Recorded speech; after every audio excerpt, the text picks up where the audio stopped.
Hello everyone, welcome back to BMS Pran channel. आज आपण बघणार आहोत विमानस्थानचा तिसरा अध्याय, त्रिविध रोग विशेष विज्ञान नियम विमान. सगळ्यात पहिले बघूया श्लोक. ह्या चॅप्टरच्या स्टार्टिंगला एक श्लोक दिलेला आहे. त्रिविध खलु रोग विशेष विज्ञान नियम भवन्ति तद्यदा आप्तप्रदेश प्रत्यक्ष अनुमानम चेती. म्हणजेच काय तर चरकांनी सांगितलेलं आहे रोग विशेष विज्ञान नियम हे 3 साधन सांगितलेले आहेत. रोगाला विशेषपूर्वक जाणून घेण्यासाठी आणि त्याच्यावर उपचार करण्यासाठी महत्त्वपूर्ण जे 3 साधन सांगितलेले आहे ते 3 साधन म्हणजेच काय तर आप्तोपदेश, प्रत्यक्ष आणि अनुमान. ठीक आहे, पुढे बघूया. तर आता आपण सर्वात पहिले बघणार आहोत आप्तोपदेश. आपण पदार्थ विज्ञानमध्ये मागे शिकलो आहोत की आप्तोपदेश म्हणजेच काय तर यथार्थ ज्ञान म्हणजे एक्झॅक्ट ॲक्युरेट नॉलेज. श्लोक बघा. आप्त अवितर्क स्मृती विभाग वेदो. म्हणजेच काय तर आप्त हे ज्ञान निश्चित देते, तर्कावर अवलंबून त्याचे ज्ञान नसते.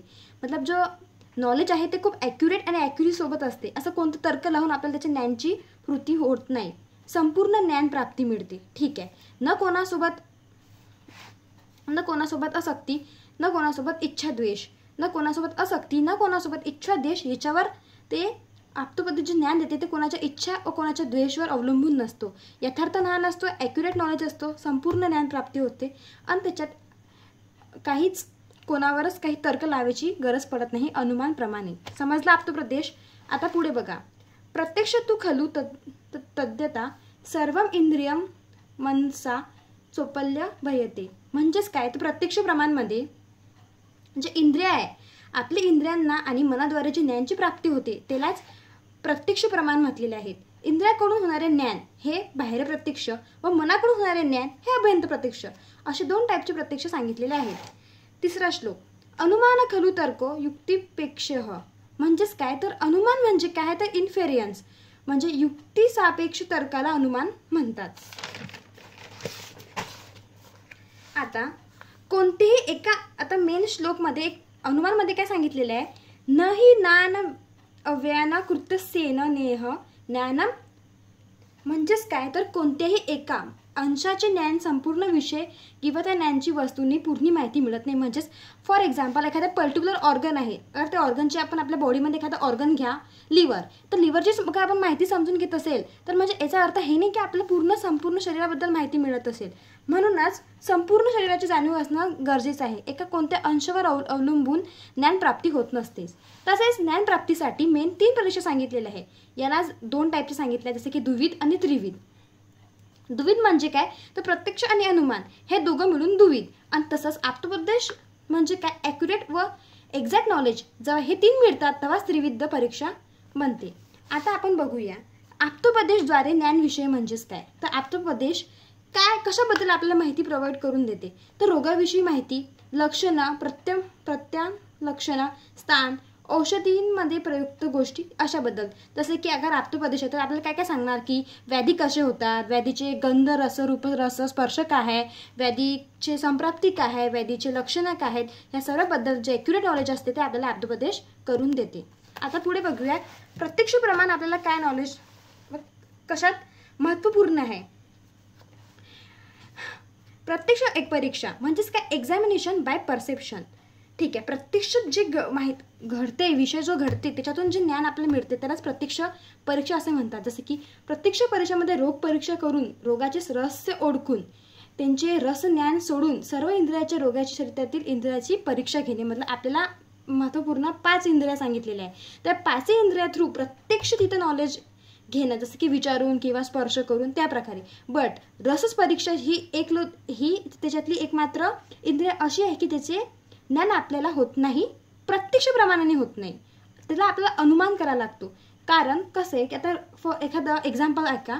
एखादा माणूस जेव्हा व्याधी सांगताना चिकित्सा सांगताना जेव्हा असं सांगतोय की माझं डॉक्टर साहेब माझं तोंड कडू लागते.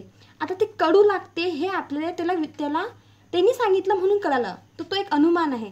आपण स्वतःहून नाही जाणून घेऊ शकत की त्याला स्पर्श करून किंवा गंध घेऊन आपल्याला नाही माहिती पडणार की त्याचं तोंड कडू आहे का. अशा प्रकारे आता श्रोत्र इंद्रियाद्वारे परीक्षण म्हणजेच काय तर श्रोत्राद्वारे काय काय परीक्षण करायचे तर आंतरंग कंजन संधी आणि अंगुली यामधील शब्द यांचा आवाज म्हणजे संधीमधला आपला बोन्स आपल्या जॉईंटमधला जो आवाज आहे तो परीक्षा. तसं फुफ्फुस आणि हृदयामध्ये लंग्स आणि हार्टमधला आवाज तो जाणून घेणे. नेत्रद्वारे परीक्षा शरीर प्रकृती आरोग्य.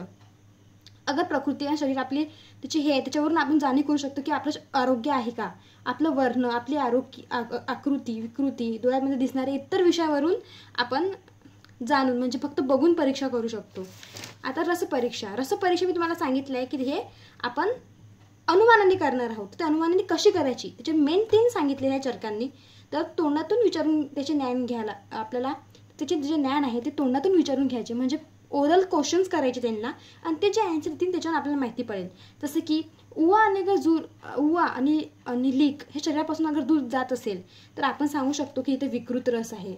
अगर मासे शरीरावर कडे जवळ जात असेल तर आपण काय सांगू शकतो की ते मधुर रस आहे. 3 नंबरचं काय सांगितले आपण त्या व्यक्तीचे रक्त अन्नधिकामध्ये मिसळून म्हणजे अन्नसोबत मिसळून कुत्र किंवा कावडा ह्या 2 प्राण्यांना जर खायला दिले आणि अगर त्यांनी ते सेवन केले म्हणजे ते काय शुद्ध रक्त आणि सेवन नाही केले तर तेच अशुद्ध रक्त म्हणजेच काय ते रक्तपित्त व्याधी इथं दिसून येते.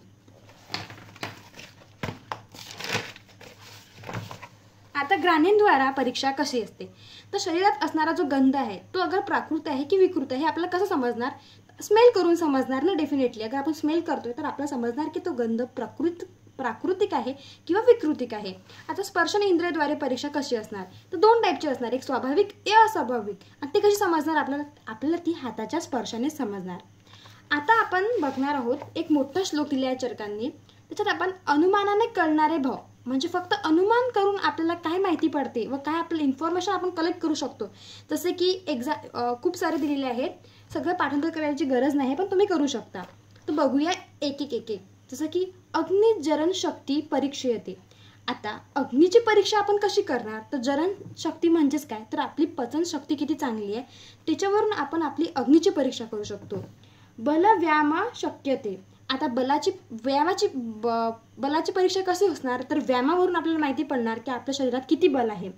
तसेच श्रोत्रयादीने शब्द अर्थग्रहणे म्हणजेच काय आपलं श्रोत्र म्हणजे आपलं कान किती प्रमाणे आपले शब्द ग्रहण करू शकतो त्याची ग्रहणाची शक्ती जी असणार त्याच्यावर आपल्याला अंदाजा येऊन जाणार म्हणजे आपल्याला अनुमान लावू शकतो फक्त आपण. मनोहार्थ व्याभिचरणे. आता बघा आपण एखाद्या गोष्टीत मन लावतोय बट आपण तिथं स्टेबल नाही आपल्याला थॉट्स येत आहे. आपण अभिचरणे म्हणजे आपले किती आपली स्टेबिलिटी आहे त्या गोष्टीमध्ये आपलं मन किती लागते त्याच्यावरून आपल्याला माहिती पडणार की आपलं त्या गोष्टीमध्ये चित्त किती आहे म्हणून.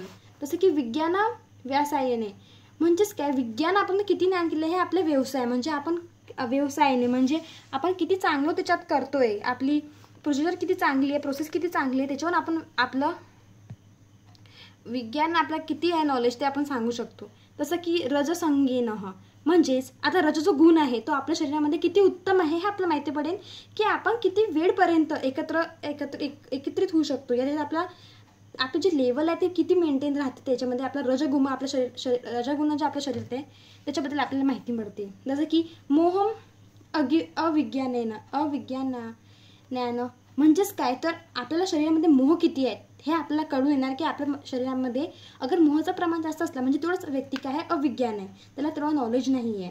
तसंच क्रोध अभिद्रोह हेने म्हणजेच काय आता एखाद्या व्यक्तीला क्रोध आलेला आहे माझ्या एखाद्या फ्रेंडला राग आलेला आहे मला काय समजणार की त्याला राग आलेला आहे तो किती रिॲक्शन देतो त्याचा अभिद्रोहेने किती आहे तो फक्त मारतोय का तो ओरडतोय त्या रिॲक्शनवरून आपल्याला माहिती पडणार की क्रोध किती आहे. शोक द्यानेनं.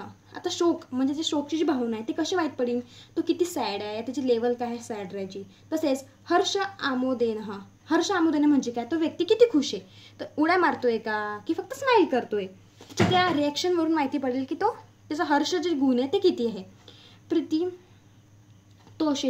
प्रीतितोषेन म्हणजेच काय की तो त्याला एखाद्या किती त्याचा प्रेम त्याला किती आहे त्याच्या तोषण भावनेवर माहीत पडेल म्हणजे तो किती ब्लश करतोय का स्माइल करतोय का त्याच्यावरून त्याची जे प्रेमाची भावना आहे ती आपल्याला माहिती पडणार. तसेच भयविशोदेन म्हणजे काय तर भय आहे पण तो आता एखाद्या व्यक्तीला पेपराचा भय आहे. आणि तुम्हाला माझी एखादी फ्रेंड आहे, त्याला पेपर खूप हार्ड जाणार आहे, ती खूप भीत आहे, पण ती कंटिन्यू मला सांगते मला भिवून नको देऊ, माझा पेपर मला पहिलेच खूप भेव वगैरे वाटतोय. त्याच्यावरून तिच्या ते विषय देण्यावरून मला माहिती पडेल की तिला किती भय आहे. तसेच धैर्य अविषेदन, तसेच वीर्य उत्थानेन, म्हणजेच काय तर बॉडी काय रिॲक्शन शो करते त्याच्यावर माहिती पडेल की त्याचं वीर्य कसं आहे. व स्थान अभिभ्रमण, श्वेदा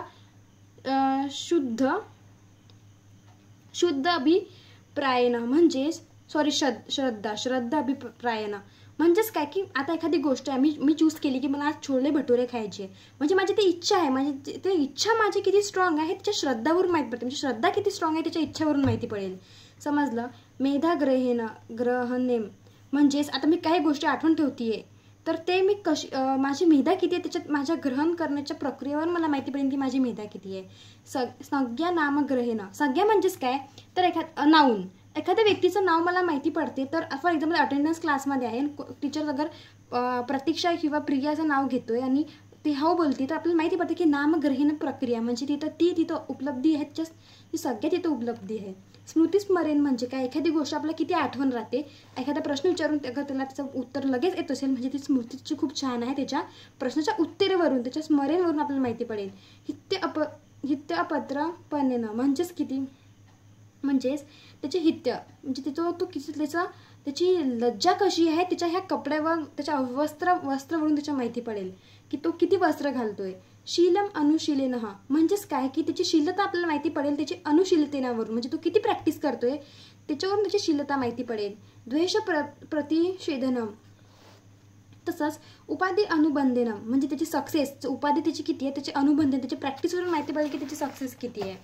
तसेच वश्यता विधेयता, म्हणजेच काय तर एखादा माझा फ्रेंड आहे तो माझं खूप ध्यानपूर्वक गोष्टी ऐकतोय, म्हणजेच काय तर त्याची वश्यता विधेयता, म्हणजे त्याचं ऐकायची जी परसेप्शन तो माझ्या कंट्रोलमध्ये किती आहे हे त्याच्या विधेयतावरून माहिती पडेल. गुडलिंग व्याधी उपशय अनुपशयम भ्यामः, म्हणजेच काय तर व्याधी कशी आहे, जसं की आता एखादा रोग मला झाला आहे आणि तो रोग मला उष्ण गुणांमुळे झालेला आहे किंवा उष्णतेमुळे झालेला आहे. तर थंड दिल्यानंतर मला थोडं बरं वाटेल, तर ते थंड दिल्यानं मला बरं वाटणं त्याच्यावरून त्याचा गुडलिंग काय आहे, त्याचं ते कारण काय आहे ते माहिती पडते. दोष प्रमाण विशेष उपचार विशेषणम, त्याच्या उपचार कसा करायचा त्याचा दोष प्रमाण याच्यावरून आपल्याला माहिती पडते. तसेच प्रमाणे आयुष्य अरिष्टेह उपस्थित श्रेयस्तत्वा कल्याण अभिनिवेश, म्हणजेच काय तर शुभ कार्य अगर मी माझे प्रॉपर लाइफस्टाइल ठेवेन, प्रॉपर माझं कर्म ठेवेल तर मला माझं कल्याण होणार. Thank you guys. Like comment और सब्सक्राइब करना. कुछ डाउट रहा तो आप कमेंट सेक्शन में बता सकते हो. नेक्स्ट वीडियो जल्दी ही आएंगी.